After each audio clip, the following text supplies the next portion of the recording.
Dans cette vidéo, on va tenter de construire un abri en forme de A qui, je l'espère, va ressembler à ça. Mais n'oublions pas que j'y connais vraiment pas grand chose. Aujourd'hui, c'est une belle journée. Première étape de ce petit projet, aller récupérer le bois. C'est pas si facile que ça parce qu'il y a quand même quelques kilos de bois avec quand même quelques grosses sections. Comme d'habitude, j'ai fait une petite 3D pour être certain de en tout cas avoir 99% de tout ce dont j'ai besoin. C'est marrant parce que faire une construction comme ça, je sais pas, il y a un mois je me sentais vraiment pas à l'aise et je considérais ça comme un gros projet, alors que maintenant je vois exactement ce dont j'ai besoin de faire, ce qu'il faut que je fasse et comment il faut que je le fasse. Et je pense que ça va pas aller rapidement, mais ça devrait aller assez bien. En faisant la 3D, j'ai vraiment compris l'avantage de ce genre de construction, c'est que c'est, je pense, extrêmement facile à concevoir.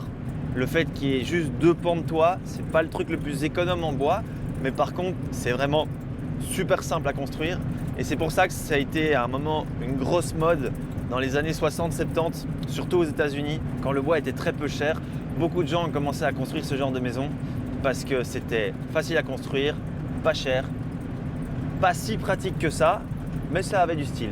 Alors pour ce projet au départ, je comptais faire un toit en bois, bardage en bois, mais ça coûte quand même assez cher et en vrai, la tôle noire, je trouve que ça donne pas mal et ça donnera très bien sur ce projet pour la moitié du coût.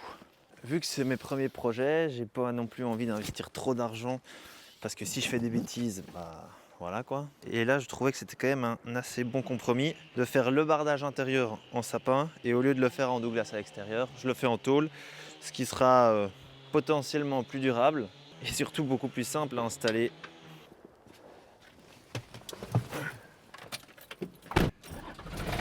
Bonne chose de faite, c'est toujours très intéressant de venir ici parce que comme je connais vraiment rien en bois, il m'explique souvent les différentes essences de bois, tu peux directement voir à quoi ça ressemble, quand c'est traité, quand c'est pas traité, quand c'est du douglas, quand c'est du sapin blanc. Et surtout aussi les épaisseurs, c'est difficile de se rendre compte sur 3D les vraies épaisseurs dans la vraie vie. Donc c'est vraiment ça, petit à petit j'apprends, petit à petit je comprends ce qu'il faut utiliser, ce qu'il ne faut pas utiliser. Par exemple, si j'avais su, j'aurais jamais utilisé des planches aussi grosses pour le box que j'ai fait dans la vidéo précédente. Il n'y avait pas de planches plus fines chez le fournisseur chez qui j'ai été. Maintenant j'ai trouvé la solution, c'est d'aller chez un autre fournisseur qui a d'autres choix de planches et surtout qui est moins cher. Alors hier, j'ai vidé toute la remorque. Je pense que j'ai plus d'1 mètre cube de bois en tout, donc c'est quand même pas mal. Aujourd'hui, c'est une opération très importante, les fondations. On dirait pas comme ça, mais c'est une étape qui prend énormément de temps. Je me donne la journée pour tout faire, sachant que j'ai surdimensionné, comme d'habitude, mes fondations. Pour bien faire les choses pour les fondations, je dois me construire des petits piquets qui me vont permettre de me repérer et de tirer une ficelle et de pouvoir vraiment régler le fait que tout soit carré ou pas. Ici, je fais donc des piquets de 80 cm parce que j'ai pas mal de dénivelé. Je viens de couper tous ces trucs qui vont me servir à faire des fondations bien droites. Je suis pas le plus précis, j'ai pas vraiment besoin d'être très précis. L'idée, c'est d'avoir cette petite planche ici pour mettre une corde et pouvoir la régler facilement pour aligner tous les trous et être sûr que tout soit carré. Ça paraît simple de tracer un rectangle au sol, mais ça l'est pas tant que ça parce que rien n'est à niveau. Et pour être certain qu'on est vraiment pile poil à 90 degrés dans les coins, il faut simplement calculer la diagonale avec le théorème de Pythagore. Moi, je prends 2 mètres, un qui fait la longueur, un qui fait la diagonale. La diagonale doit faire 395. Et ici, je dois avoir 272. Et là où les deux mesures se rejoignent, c'est là où je dois planter mon piquet.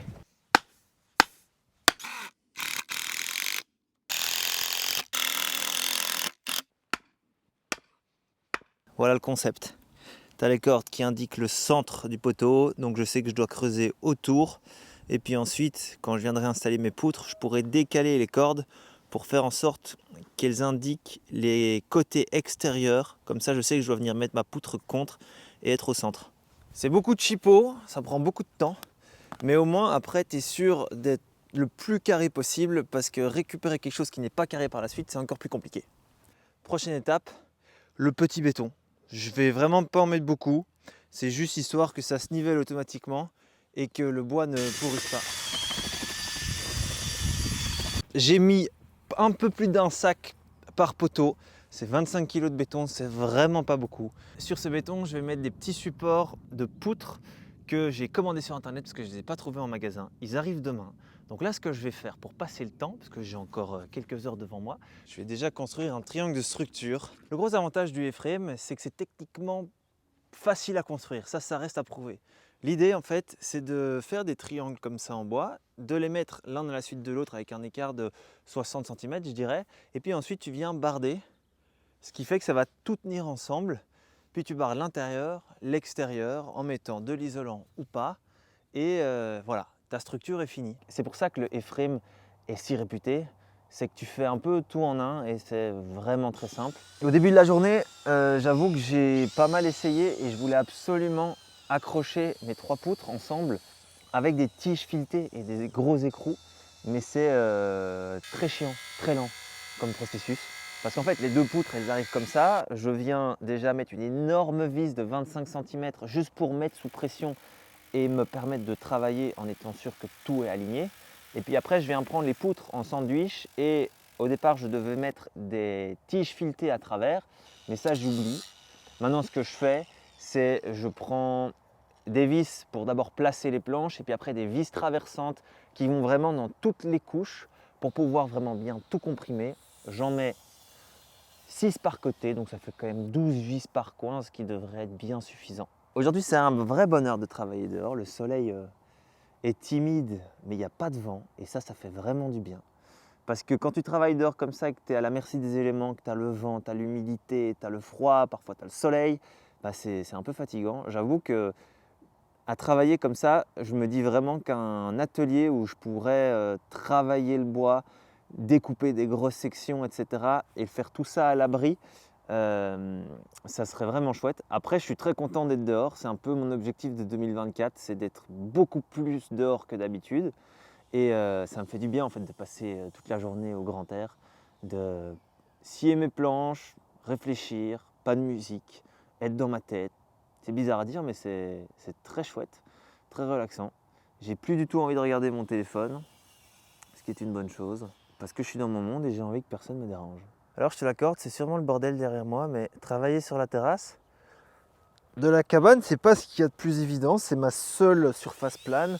Et avec toutes les sections de bois, etc., sachant qu'il y a quand même 600 kg de bois à stocker, voilà, c'est difficile d'être rangé.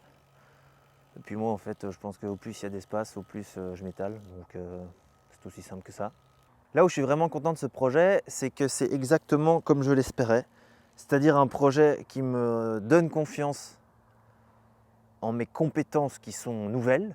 Et c'est vraiment chouette parce qu'apprendre à connaître ces outils, de voir vraiment comment ça fonctionne, c'est un très très chouette processus. Et j'avoue que chaque journée, je me dis purée, mais j'ai appris tellement de choses. J'ai construit quelque chose de mes propres mains et ça fait énormément du bien. Je sais pas, à la fin de la journée, je regarde ma construction et je me dis, c'est moi qui l'ai fait. Ce projet de petit abri à barbecue, il est intéressant parce que vu que ce sont des structures en bois qui font le sol et le toit, c'est pour ça que c'est assez simple à construire, c'est aussi une structure assez légère que je peux manipuler tout seul. Les poutres ne sont pas encore trop grandes, j'ai pas besoin de machine, j'ai pas besoin d'aide. Et ça c'est cool parce que tu peux vite galérer avec des énormes poutrelles. Alors la construction en elle-même, la découpe et tout, c'est pas ce qu'il y a de plus compliqué. En fait, le plus compliqué, c'est de placer les poutres, de les porter. Et ça, j'avoue que ça me fait un peu peur quand je vais passer un stade de construction et construire un peu plus grand. Commencer à devoir prendre des machines ou j'en sais rien, faire des bras de levier avec les trucs, j'ai encore jamais fait, donc je sais pas comment ça fonctionne. Je vais pas la mettre sur les autres structures parce que c'est sûrement la dernière que je vais installer. En tout cas, solide, ça l'est, ça je peux te le dire. Tu vois comme c'est grand. Enfin c'est grand, c'est juste ce qu'il faut quoi. Je suis debout, donc je peux rentrer. J'ai tout l'espace qu'il faut. Et puis pour être assis, est-ce que ça va tenir? C'est vraiment juste bien. Surtout que j'ai envie de garder l'aspect petit pour que ça soit cosy.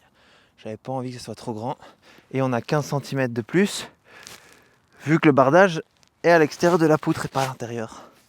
Je me suis allumé un petit bain nordique que j'alimente avec les chutes de bois. Je pense pas que c'est l'idéal pour le poêle, mais je me dis que le faire une fois, c'est pas très grave. Ça va me permettre de me détendre en fin de journée. Ça va être cool. Si j'avais un atelier, tu vois, typiquement, j'utiliserais mes chutes pour me chauffer.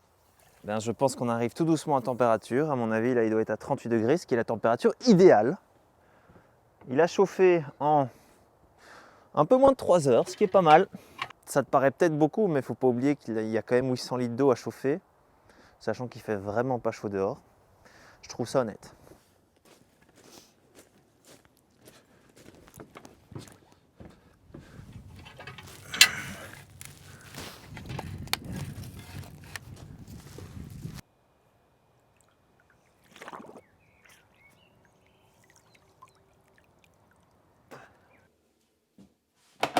C'est incroyable. Il y a le bar nordique qui est chaud. Je viens d'allumer un poêle pour réchauffer l'intérieur, parce qu'on ne dirait pas, mais il fait quand même vachement froid. Dehors, il fait 10 degrés, mais il y a un vent froid qui refroidit bien tout. Et je suis vraiment cosy. Alors ce soir au menu, ma petite spécialité très facile à réaliser, des onigiri avec du riz à sushi. C'est des petits triangles japonais avec une farce qu'on met dedans et c'est super bon. 1, 2, 3, 4, 5, 6 onigiri, ça va être bien suffisant. De la sauce sucrée. Et puis il faut dipper tout simplement. Je suis posé là. C'est tellement simple à faire et c'est tellement bon.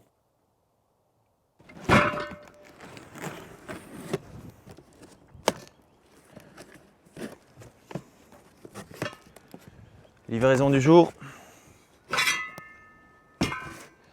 Mes pieds de fondation.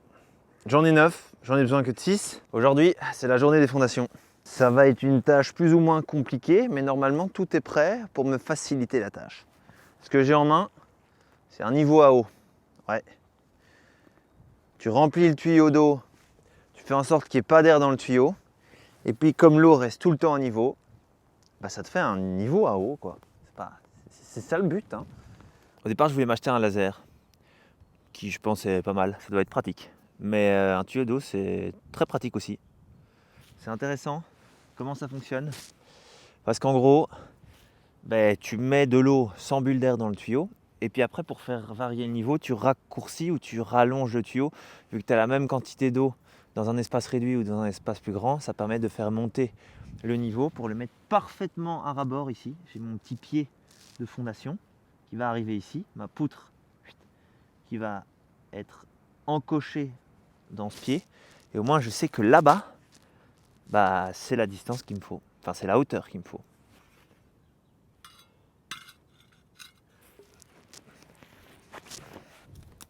Alors, normalement grâce à ces petites cordelettes, je sais que je peux les mettre contre, je sais tout aligner. C'est là que tu te rends compte que l'abri il va quand même être assez haut. Il va être exactement à 1,40 m. Sachant qu'ici il y a encore 15 cm de plus. Parce que je vais mettre des poutres comme ça. Je pourrais faire en sorte que ce soit 15 cm de moins. Mais comme j'ai envie, comme j'ai dit, que ça reste plus ou moins déplaçable, il faut que je garde toutes les poutres et que je ne lie rien avec les fondations. Mais là, tout est à niveau par rapport à un point, le premier poteau de fixation.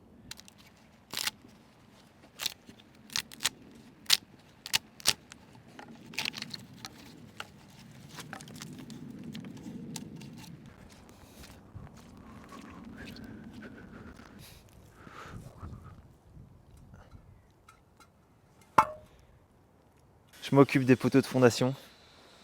C'est là où je vais venir mettre la poutre. Et là, c'est la meilleure partie.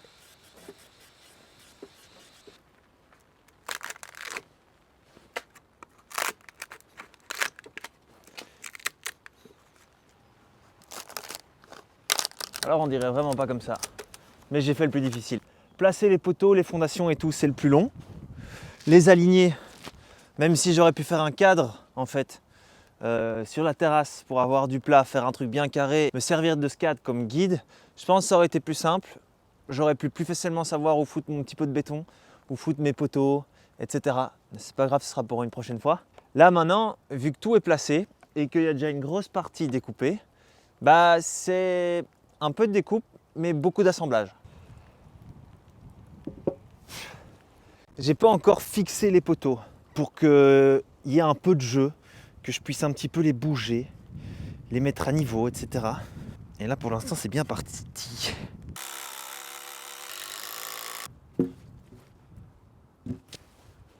Oh, oh, oh, magnifique. Pendant que je suis occupé à installer les poutres du plancher, laisse-moi te parler du partenaire de cette vidéo qui va te faire gagner pas mal d'argent si tu aimes les abonnements digitaux tels que Spotify, la suite Adobe par exemple, ou encore payer moins cher tes locations de voitures et d'hôtels. Je te parle bien évidemment de NordVPN qui est une application que tu peux connecter à ton ordinateur ou à ton téléphone afin de sécuriser ton accès à Internet. L'avantage de NordVPN, c'est que ça permet de choisir d'où tu te connectes dans le monde et ça permet de faire des économies. Par exemple, si tu veux faire des grosses économies sur ton abonnement Spotify Premium, il te suffit de te connecter via la Turquie pour payer beaucoup moins cher. Et entre-temps, presque rentabiliser ton abonnement NordVPN. J'avais dessiné ma terrasse et en tout la poutre faisait 351 cm et avec une petite terrasse ici de 60 cm. Et en fait, les poutres font 365 de long. Donc au lieu de m'embêter de toutes les couper, je les laisse à cette longueur. Je rajouterai une petite planche de parquet. Mais voici la forme finale, du plancher. Je pense même que je vais faire l'impasse sur les piquets centraux. J'ai mis le béton pour, donc je peux les rajouter par la suite. C'est incroyable. Il n'y a plus qu'à tout visser. Et un autre avantage de NordVPN, c'est que tu peux regarder YouTube sans les pubs. Ouais, tu m'as bien entendu, il suffit simplement de se connecter depuis l'Albanie parce que dans ce pays, il n'y a pas de pub sur YouTube. Tout simplement. Alors, au départ, j'avais prévu 9 trous de fondation.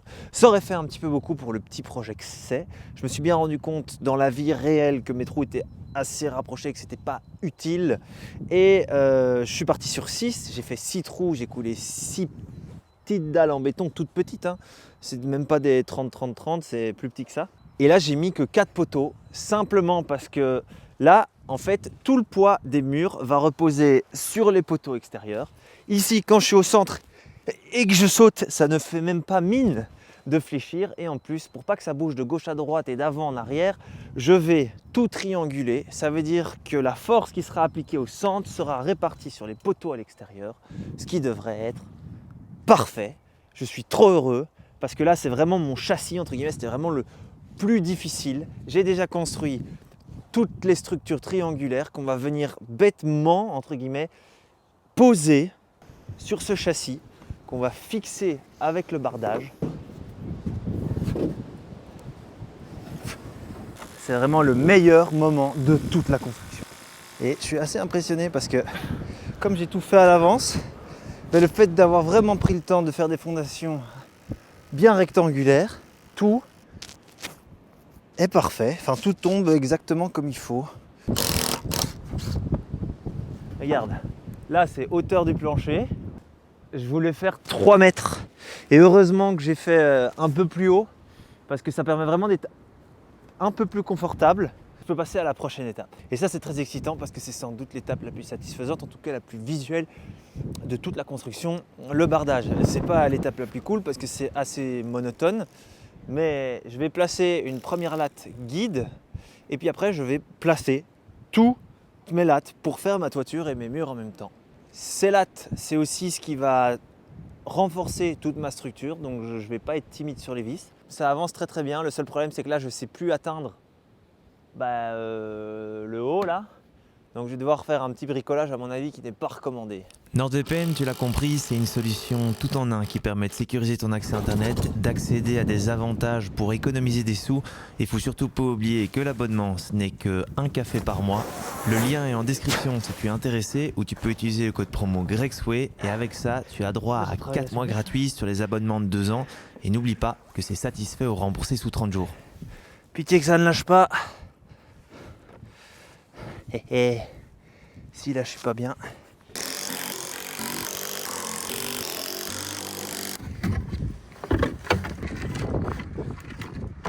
Premier pan de mur terminé. Ça m'a pris 3 heures d'installer les structures en A, de faire le premier pan de mur. Je pense que j'ai dû prendre moins d'1 heure pour faire tout ça. C'est très très rapide. Et là, je vais faire un truc un peu risqué. On va dire que c'est un peu pour le style, mais j'ai vraiment envie que la structure ici soit apparente. Et donc, je vais couper dans l'idée d'avoir une petite terrasse. En tout cas, c'est plus un passage pour rentrer. Après, tu as un espèce de patio où tu peux déposer tes chaussures. Tu es encore dehors, c'est pas le plancher intérieur, mais c'est le plancher de la terrasse. Et donc je vais découper pour apporter un peu plus de lumière à l'intérieur, un peu plus de visibilité aussi. Faudrait que je mette des lunettes de protection quand même.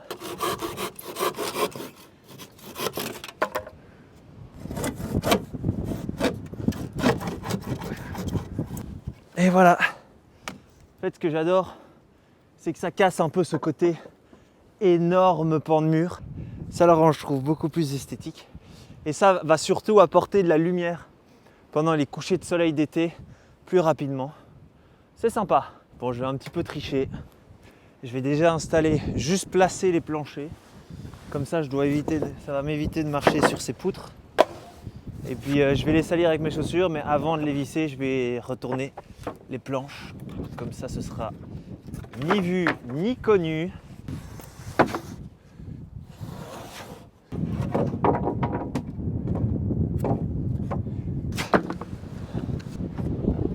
Mode nuit activé. C'est un peu comme quand tu es en voyage, tu vois. Quand tu veux absolument arriver à un endroit que tu sais qu'il ne faut pas conduire de nuit, mais que tu continues quand même de conduire de nuit. Bah là, je fais pareil. Comme j'ai commencé très tard aujourd'hui, là, tout ce que j'ai fait, ça m'a pris 3 heures. Et bah, dans tout projet, le plus dur, c'est de se lancer. Donc une fois que tu es lancé avec les outils, les vis, tout chargé, etc., je préfère continuer.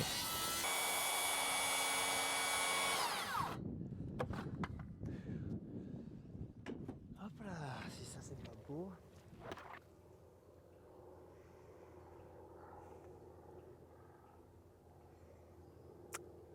Fier de moi quand même, hein. J'ai terminé sous la tempête, sous la nuit, les 2 murs. Comme je ne devais pas découper les planches et que cette découpe je l'ai faite sur site, bah, c'était vachement simple et c'est surtout vachement satisfaisant. Puis après, je l'ai bien galéré avec le pare-pluie. Le pare-pluie, c'est cette espèce de membrane noire que j'ai mis sur le toit pour, comme son nom l'indique, éviter qu'il y ait de l'eau qui rentre à l'intérieur, même si ce n'est absolument pas utile parce que je vais mettre de la tôle. Je ne sais pas pourquoi je l'ai fait, je l'ai plus fait par précaution parce que le problème de la tôle, c'est quand tu as une différence de température à l'intérieur et à l'extérieur, c'est que ça condense très fort et donc tu peux avoir des grosses gouttes qui dégoulinent de ta tôle et qui vont à l'intérieur. Ce qui n'aurait pas été très grave dans mon cas, mais je me suis dit tiens, quitte à faire les choses, autant les faire bien. Surtout peut-être un jour j'aurai envie de l'utiliser pour autre chose, de l'isoler et donc au moins là tout est déjà bien fait.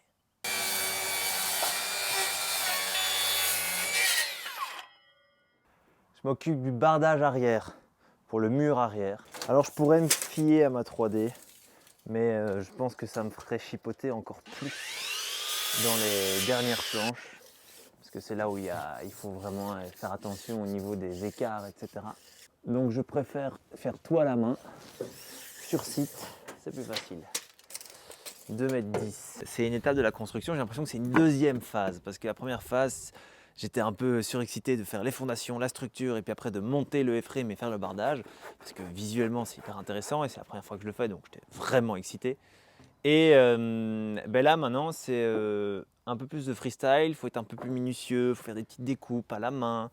C'est chouette parce que je vois ce qui va, je vois ce qui ne va pas. Ici par exemple j'ai envie de rajouter potentiellement une petite fermeture pour rendre l'endroit un petit peu plus cocon, pour éviter surtout que l'eau chasse sur le sol. Je savais qu'il allait avoir ce problème mais je ne savais pas si ça allait être grave ou pas. Et là, je me dis, bah tiens, mettre une petite fermeture, esthétiquement, ça peut être intéressant.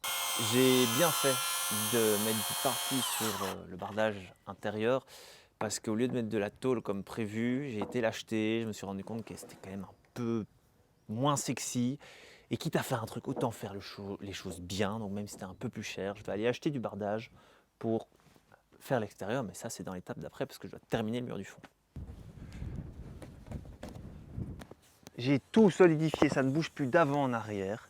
C'est une réussite. Il me reste encore pas mal de boulot. Là, il ne me reste plus qu'à tout ranger et profiter de ma soirée. Et la suite, on a encore énormément de choses à faire. Bardage extérieur, escalier, traitement, électricité, finition, profiter. Ça, on fait des choses. Merci d'avoir suivi ce premier épisode. La suite, ça arrive très vite.